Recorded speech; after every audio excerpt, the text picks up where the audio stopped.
முத்தி பேருரை நிகழ்த்த வருமாறு மெய்வழி செந்தாமரை அனந்தர் ஐயா அவர்களை அழைக்கின்றோம். ஆறில் பிறவர்களே, அன்பிற்குரிய சந்ததியர்களே, மெய்வழி தொடரும் அருமை சகோதரர்களே, நமது குல தெய்வங்களின் திருக்குமாரரும் நம் மெய்மத வர்க்கத்தின் கண்ணின் மணியுமான மேதகு சபைக்கரசர் அவர்களே, ஈரோடு வாழ் மெய்வழி கொலமாக்களே, பொறுப்பாளர் சாலை மணி அவர்களே, உங்கள் அனைவருக்கும் எனது அன்பான நமஸ்காரங்கள். பொதுவாக நமது மெய்வழி மதத்தின் தத்துவம் என்பது ஒரு அருமையான, ஆழமான, ஆதி பரம்பரையான, உண்மையான, நிலையான, சக்தி வாய்ந்த ஒன்றாக இருக்கிறது. இதில் முக்கியமானதாக மெய்வழி சந்ததியினரும் மெய்வழி தொடரும் நன்மண மக்களும் உடல், ஆன்மா, உயிர் என்பவைகளின் உற்பவம், முடிவு என்பதை பற்றி மெய்வழி என்ன சொல்கிறது என்று ஆரம்பத்தில் அறிந்து கொள்ள விரும்புகிறார்கள். நம்முடைய ஆன்மாவாகிய உயிர் நமது இந்த உடல் அழிந்த பின்னரும் இருக்கும். ஏனெனில் இந்த உலகம் தோன்றிய நாளிலிருந்தே, இந்த உடல் உருவாவதற்கு முன்பிருந்தே அது இருந்து வருகிறது. நாம் இப்போது வாழ்ந்து கொண்டிருக்கும் இந்த உலகிற்கும் நமது ஆன்மாவிற்கும் சம்பந்தமில்லை. இந்த தூள உடல் மறையும் போது இந்த உலகமும் நமக்கு சொந்தமில்லாமல் போய்விடுகிறது. நமது ஆன்மாவிற்கு என்று ஒரு தனி உலகம் உள்ளது. சொர்க்கம், நரகம், இறைவன், யமன் என்பதெல்லாம் நம் ஆன்மாவின் உள்ளே அதன் சொந்த உலகத்துள்ளது, வேறெங்கும் இல்லை. ஆதியிலிருந்தே அண்டத்தில் கோடான கோடி ஆன்மாக்கள் உள்ளது. அவை பல்வேறு ஜீவராசிகளாகவும் ஜீவ வர்க்கங்களாகவும் இருக்கிறது. அவை ஒவ்வொன்றுக்கும் அதன் ஒவ்வொன்றின் ஆன்மாவின் உள்ளேயும் ஒவ்வொரு தனி உலகம் உள்ளது. அந்த ஆன்மாக்கள் பல்வேறு சமயங்களில் பல்வேறு விதமாக அவை ஒவ்வொன்றும் புல், பூண்டு, மிருகம், பறவை மற்றும் மனிதனாக உருவெடுத்து ஒரு உடலிற்குள்ளே புகுந்து கொள்கிறது. எந்த உடலில் புகுந்ததோ அந்த உடலின் அழிவுதான் அப்போது அதற்கு இருக்கும். இந்த ஆன்மாக்கள், இந்த ஒரு தனி ஆன்மாவுக்கு மகிழ்ச்சி தரக்கூடியது என்று ஒன்றிருந்தால் அது மனித தேகம் எடுப்பது மட்டும்தான். அரிது அரிது மானிடராய் பிறப்பது அரிது என்பது ஆண்டோர் வாக்கு. மற்ற ஜீவராசிகள் போல் அல்லாது மனித தூள தேகத்திற்குள் மட்டுமே நுண்ணிய ஆவியாகிய சூக்கும தேகம் என்ற ஒன்று உள்ளது. இந்த சூக்கும உடலின் வல்லமையால் மனிதன் சொர்க்க உடலை பெற முடியும், சிவமாகவும் ஆக முடியும். தெய்வம் அவர்கள் சுத்த உடம்பாகும், அது உன் சூக்குமமாகும் என்றும், பாதி ஒளியாம் விஸ்வரூபம் பார் வின் ஊடுருவி நிற்கும் சூக்கும தேகம் என்றும், சூக்கும உடம்பாமோ சொல்ல விளங்காதே சாக்களவே சாகாத்தலை என்றும், அழிந்திடா சூக்குமத்துள் அடங்கி நீ பார்க்க பார்க்க விளங்கிடும் தேகம் நாங்கும் வேதனா அமுதம் சிந்தும் என்றும் மெய்வேதத்தில் அருளியுள்ளார்கள். மனம், அறிவு, நினைவு இவையெல்லாம் இந்த சூக்கும தேகத்துக்கு மிகவும் நெருக்கமான தொடர்புடையது. மனம், அறிவு, நினைவுதான் சூக்கும உடலா என்றால் அதுவும் அல்ல. ஆனால் சூக்கும தேகத்தின் துல்லிய அதன் அசைவை, அதன் நடியை அறியக்கூடிய ஒரு அரிய உன்னத ஞானம் இந்த மனம், அறிவு, நினைவுக்கு உண்டு. அதாவது சூக்கும தேகத்தின் துல்லிய அதன் அசைவின் நடை அறியக்கூடிய அரிய உன்னத ஞானம் இந்த மனம், அறிவுக்கு உண்டு. இதனை நம் மெய்வதம் அறிகின்ற அறிவே அறிவென்று அறிவாய் என்றும், பாங்குபெற முதல் அறிவு உசூது நடை விதமும் என்றும், அங்கத்தில் உசூது நடியை அறிந்தபின் ஆனதுர மூச்சு அகலாது பற்றியே என்றும், நடையனு உசூதை காண லகுவல்ல தன்னாலாகா திடமுல ஞான தேசிகர் உளம் கணிந்து உடலை விட்டு உடலில் பாய்ந்து ஓமுடிந்த பட்டணத்திலாக்க நடையது தோணித்தோணும் நாட்டம் நீ அகலாதெங்கே என்றும் மெய்வேதத்தில் குறிக்கிறார்கள். தேகம், ஜீவன், நடை, சூக்குமம் என்பதற்கெல்லாம் தொடர்புடைய ரோஸ்மிதாக்கள் காலம் என்ற ஜீவதேகத்தின் ஆதி அந்த வரலாறு ஒன்று இருக்கிறது. தெய்வ வாக்கியங்கள் இந்த வரலாற்றை பற்றி எப்படி எடுத்து காட்டுகின்றன என்று பார்ப்போம்.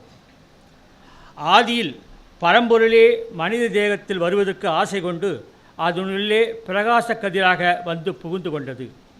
அதாவது சின்மய ரூபமாக ஐம்பூதங்களையும் தம்முள் அடக்கிக் கொண்டு தாயின் கருவறையில் முதலில் கருவாக வந்து வீழ்ந்தது இந்த பரம்பொருளின் கிரண வீச்சுதான்.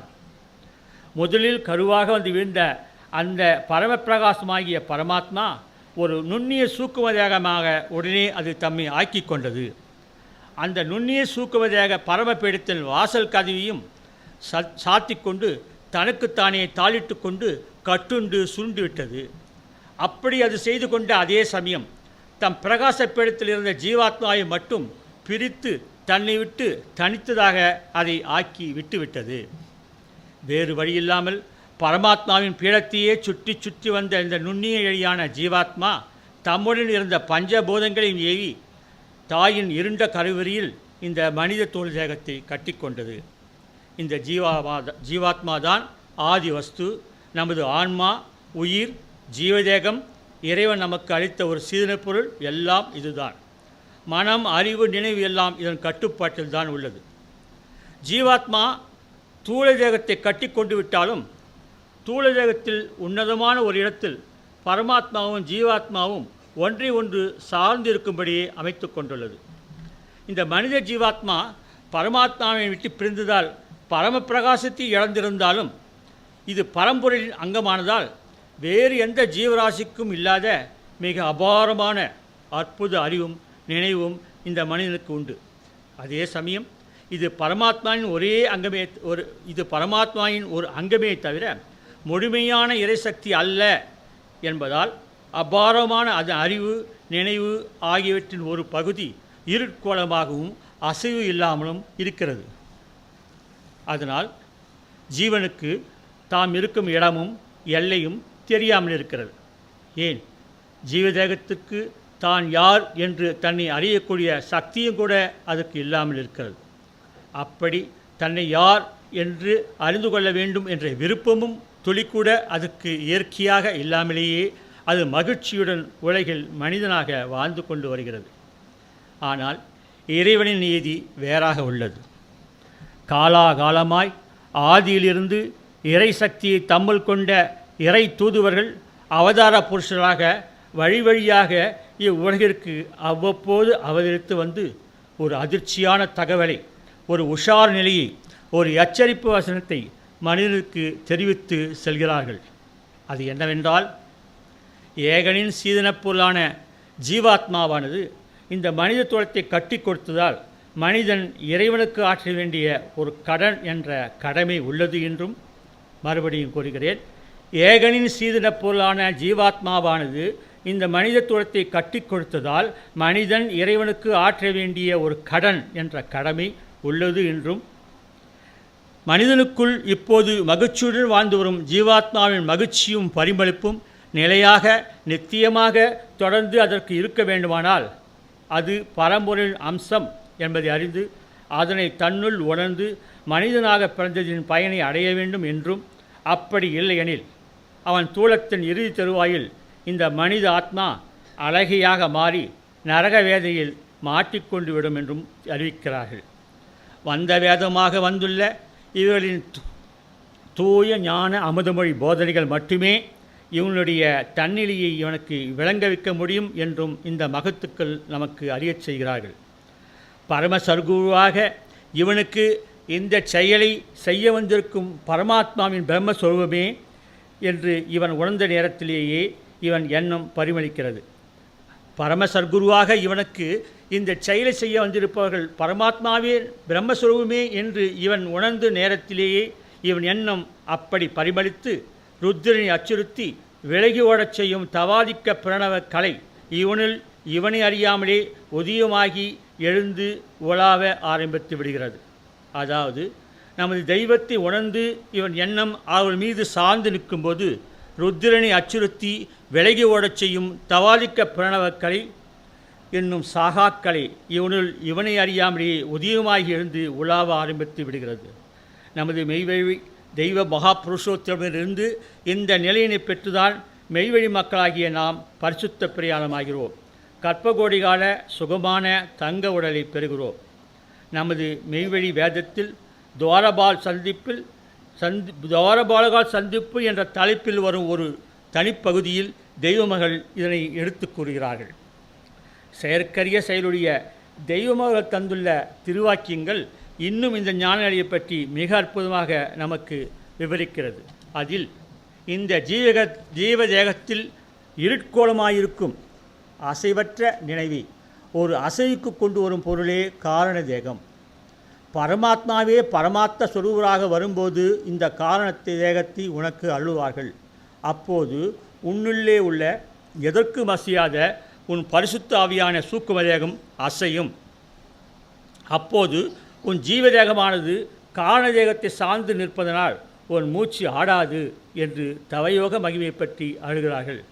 பேச்சு மூச்சு அற்ற இடம் சொல்லலாமோ, பலத்து நின்ற குருவர்களை பேசப்போமோ என்றும் பற்றியே பார்த்தவிடும் பரம ரகசியத்தை உற்ற சுவாசமது உள்ளடங்கும் பொங்கிடியே என்றும் நம் மெய்வேதத்தில் தவநெறியின் அடையாளத்தையும் அறிவிக்கிறார்கள். பத்திய திடத்தில் தன்னிலை உணரும் மெய்ஞான நாள் என்று வருவது போன்று அன்று தெய்வமோர்களுக்கும் வந்த அந்த ஒரு காலகட்டத்தில் நிகழ்ந்ததை பற்றி மான்மியத்தில் தெரிவிக்கிறார்கள். அதில் ஜீவ ஆவி அறிவானது எழும்பி ஏறி பூரிக்க தேவரகசிய தேவாமத தெல்லமுதை தித்திக்க தித்திக்க இவர்களுக்கு பாட்டியர் அருந்த தந்தார்களாம். அந்த போதனையை பற்றியெல்லாம் பாட்டியருடன் அகிலவனம் வந்த காலத்தில் தெய்வமவர்கள் நினைந்து பார்த்து உணர்ந்து ஆச்சரியமும் பரவசமும் அடைந்து ஒவ்வொன்றையும் ஆய்ந்து சிந்தித்து பார்த்தார்களாம். இந்த மாறாத சிந்தனையும் நிலையான ஒட்டுதலும் ஆசான் மீது அவர்கள் கொண்ட ஆழ்ந்த பக்தியும் ஒரு மகோன்னத மேல்நிலையை இவர்களுக்கு தந்து இவர்களின் சூக்கும சூழானது முற்றி ததும்பி சுரந்தோங்கி இவர்கள் வசமாகியதால் சுத்த சித்த மாபெரும் ஜெய விளைவெளியுடைய ஜோதி சுரூப திருமேனியை இவர்கள் கைப்பற்றி கொண்டவரானார்கள் என்று மான்மியத்தில் வருகிறது. இதனைத் தொடர்ந்து தெய்வம் அவர்கள் மகா தவமேற்றி சர்வ தவ சன்னதிகளையும் கைக்கொண்டு இன்று இறுதி தீர்ப்பு நிகழ்த்தியிருக்கும் மாமகதியாக பிரகாசித்துக் கொண்டிருக்கிறார்கள். சொன்னனைய கலைமாதனில் காட்டுதற்கிருப்பார் வீட்டில் கல்பெனும் கொய்கைக்குள் மேலோர். சொன்னனைய கலைமாதனில் காட்டுதற்கிருப்பார் வீட்டில் கல்பெனும் கொய்கைக்குள் மேலோர் என்று ஒரு குருமுராதி பாடலிலிருந்து ஜோதி சொரூபமாக நம் பிரணவ இதய கமலாசனத்தில் அவர்கள் பிரகாச கிரண வீச்சு அமர்ந்து செயல்படுவதை அறிகிறோம். நமது தெய்வ கிரந்தங்களை வீணுக்காக தெய்வம் அவர்கள் நமக்கு தந்துவிட்டு செல்லவில்லை. மெய்ஞானம் பெறுவதற்கு உதாரணமாக நமது வேத நூல் ஒரு காரணப்பொருளாக உள்ளது என்று நாம் அறிந்து கொள்வதற்காக பூரண மார்க்கப்பதியோர் பூதிட உரைத்த பதம் காரண மெய்வேடுநூருக்கு உதாரணம் இதில் அறிந்து பூரண மார்க்கப்பதியோர் பூதிட உரைத்த பதம் காரண மெய்வேடுநூருக்கு உதாரணம் இதில் அறிந்து என்று பத்திரத்திடத்தில் அறிவிக்கிறார்கள். மந்திரச் சாவியான மெய்வழி வேதத்தையும் வாக்கிய கிரந்தங்களையும் ஓதி மெய்வழி தெய்வங்களை நாம் வேண்டி நிற்கும்போது நமக்கு கேட்டதையெல்லாம் தருபவர்களாகவும் கேளாததை தருபவர்களாகவும் திகழ்கிறார்கள். வேண்டினோர் எல்லாருக்கும் மேலாம் பதமான 4ஆம் பதத்தை அழிவரும் தெய்வங்களின் தவச் செயலை இந்த உலகிற்கு அறிவிக்க நாம் கடமை கொண்டிருக்கிறோம் என்பதை தெரிவித்து விடைபெறுகிறேன். குருவாழ்க, குருவே துணை. நமஸ்காரம். மெய்வழி செந்தாமரை அனந்தர் ஐயா அவர்களுக்கு எங்களது நமஸ்காரம்.